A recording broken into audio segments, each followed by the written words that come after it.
Live and in color from west of the Rockies. It's Let's Make It Bacon with Ace.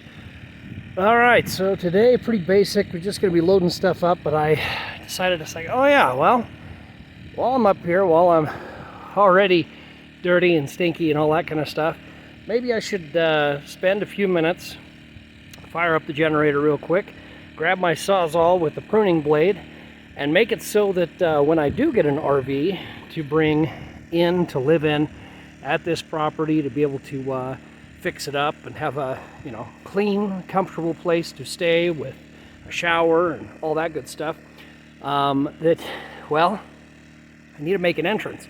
For some reason, my little puny brain was only thinking about the other side of the property where the gate is, even though this is where I've been coming into the property for the entirety of the week that I've been here. So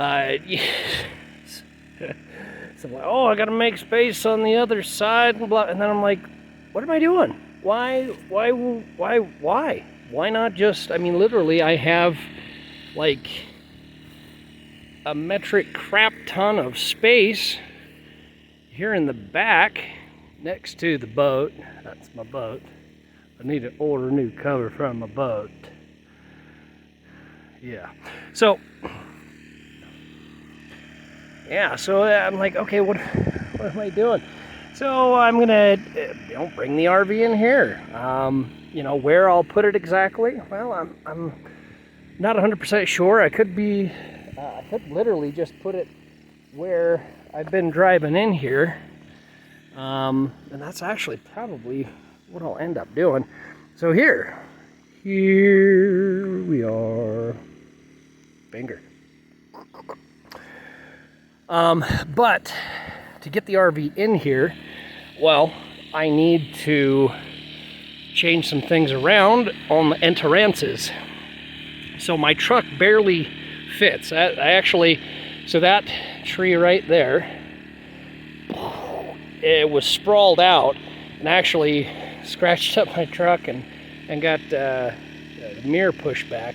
But I actually just tied that up, so it put it together. But I'm going to cut that completely out, and then focus. All right, and then on the left here and the right here, I need to cut out those branches so that I can bring in the RV that I buy, and it will be no issue scraping it or tearing stuff off of it, and I don't have to do it later when I get the RV and I'm parked on the side of the road and blah, blah, blah. I was thinking, because I was just, to be honest, I was going to put it off till next time. I was like, oh, I'll put it off till next time.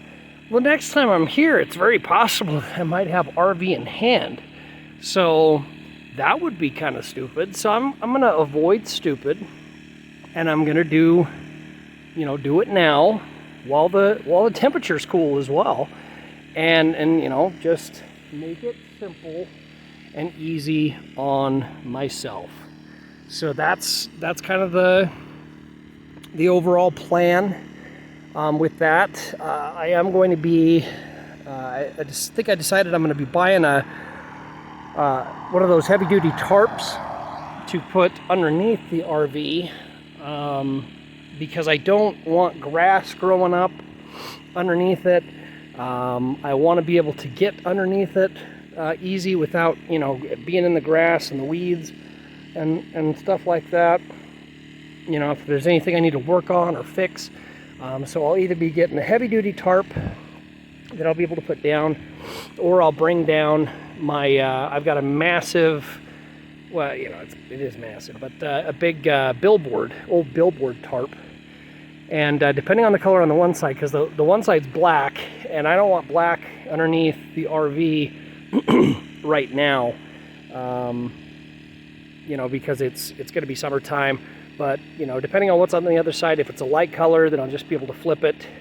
And then in the wintertime, to be honest with you, I might move the RV further away from the house so that it's more possible for it to get sun and not get shadow from the house. Because right now, with it being summertime, there is no shadow from the house that happens. But in the wintertime, there'll be, where I'm standing now, there'll be shadow from the house.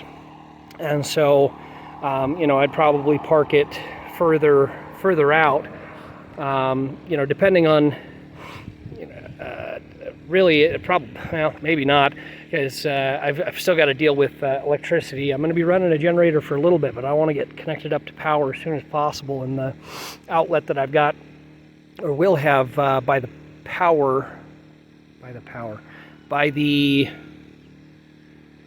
oh, sorry, brain leak. The outlet I'm going to have by the house, in the front of the house, to connect up to the electricity, to provide to the RV. The cable I have, I got a 10 gauge extension cord that I'm going to put some heads on, and that is going to be at the front of the house, and it's only 100 feet. And 100 feet sounds like a lot, but when you have 5 acres, it's not a lot. And this isn't 5 acres, of course, from here to the house, but it's a decent distance. So that's kind of the plan for now. I'm going to get to work on getting this cut down. It is actually starting to rain. It is kind of overcast today. I love this, though. If I could have this weather all the time, I would. Sun's not beating down on me. I don't have any sunscreen. I got to get this done before the sun comes out, to be honest. I don't want to put on any more sunscreen today. So I'm going to get to work on cutting that completely out.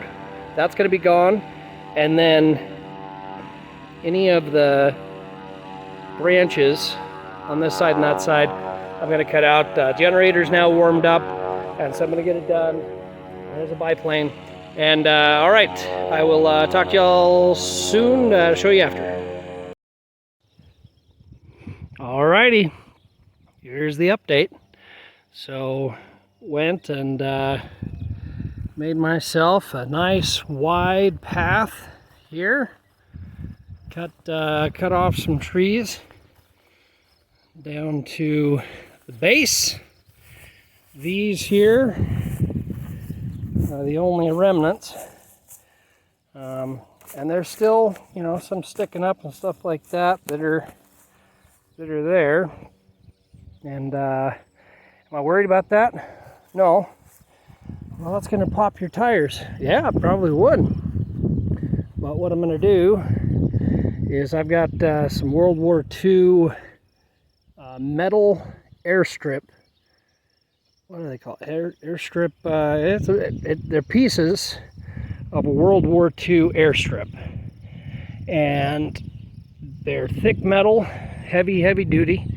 And so when I bring the RV up from wherever I'm buying it from, then I will put the metal over the top, and it will make it so that the tires will not get popped on that. Eventually, one day over the rainbow, when I'm, you know, rent a skid steer to do other work around here, or a backhoe, well, then I will dig up the roots and do that. But for now, well, there's no use in doing a bunch of extra work. And I already tried digging up the, where is it at? Trying to find a hole. There we go. There was a root here that was sticking up that was away from the rest.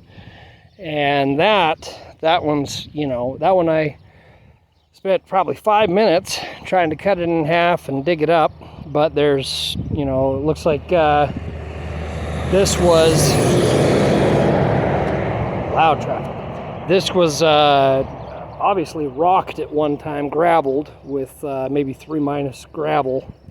And there's rocks, so it's really hard to dig. But I got that you know, halfway dug up, and then used the Sawzall with the metal cutting blade that is old and decrepit to cut it the rest of the way out. But that took a long time. So to do this, that's a lot of work when I can just throw something over it until I, you know, need to rent a backhoe or something like that. But this is the pile of tree branches there. And some of you may ask, is like, well, why didn't you cut this down all the way to the bottom? Why did you leave it up that far? Well, for the exact same reason. that's gonna, if something's not over that, that's gonna pop tires. Well, if I cut that down to the bottom, well, that I won't really know it's there, and I'm gonna run over the sucker and I'm gonna pop tires. With it being, you know, up to lower chest height, I'm able to see that when I'm pulling in and make it so that I can, one, avoid it. I know where the sides are of the driveway because of that. I'm not going to pop anything. So, you know, good to go. Good, all good in the neighborhood. Speak English. All right, here. So yeah, so I cut that down. Cut some of those down. Nothing up top there to snag a wide load. But yeah, so that's what I'm talking about. So right where the truck's at right now, that's where, for now, for the summertime, I'll park the RV. If I have a long enough cord, then in the wintertime I'll try to park farther away. But there's some realities here that come into play. First reality that comes into play is, well, you got the house here, but the electrical connection is all the way around the front. So you have that. Secondarily, see that barn way in the bleep back there? Well, that's where I'm going to be connecting the water. Why? Because that's got a frost-free hose bib right next to it, and it's not going through the house or anything like that. I do need to, I'd really like to find a water main shut off for the house. A main water shut off for the house so that I can shut off the water for now, because it is eventually going to be wintertime and I'm going to need water in the RV, but I'm not, you know, I don't want to do water in the house to just freeze up, because I don't want to have to be heating the whole house in the wintertime just to keep the pipes from freezing. But I can't find the water thing right now because, well, the house is full of El Crapo from, geez, I hate traffic. Yeah, I couldn't live here, man. I couldn't live here. Traffic just drives me up the wall.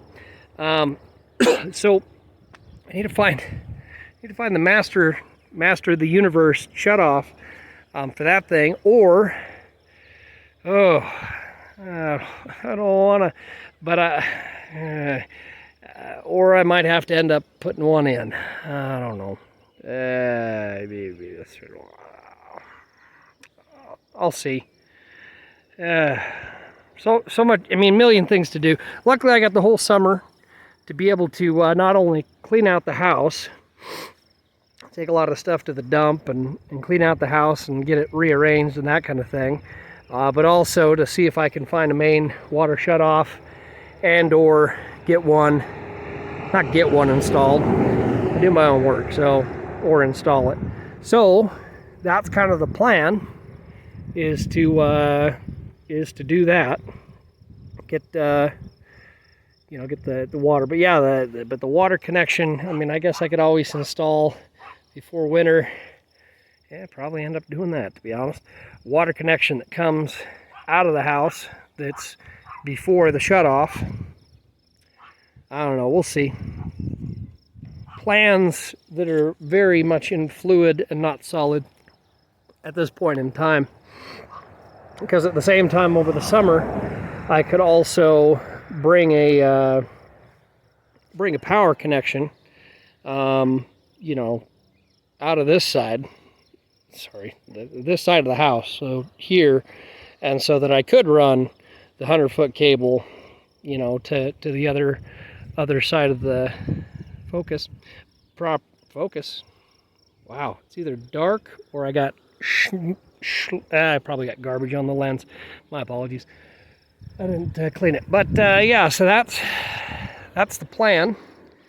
But at minimum now, I'm able to get an RV, and the RV has got a place, and there's nothing required to make it so that the place is ready. And so I can literally hate traffic. Get in the car, come down, buy it, drive it. Here, park. leveling jacks or that kind of thing, you know, and get her done, but yeah, it should be good, should be interesting, should be fun, should be exciting, all of those wonderful, amazing, beautiful, exciting things. But yeah, so that's the I think that's the end of this story for this time around. I'm gonna get everything loaded up and ready to head back to camp. The reason I'm not staying here, you know, now to continue working stuff is like it's freaking hard. There's no shower, there's no electricity, and everything takes 4 times longer than I want it to because of that, and I stink, and yeah, it's just it's not fun. Not fun without having essentially a mobile command center like an RV to where I can do all those things. But you know, and gas is higher than a kite, and I need to get back to camp and get the RAV4 fixed up.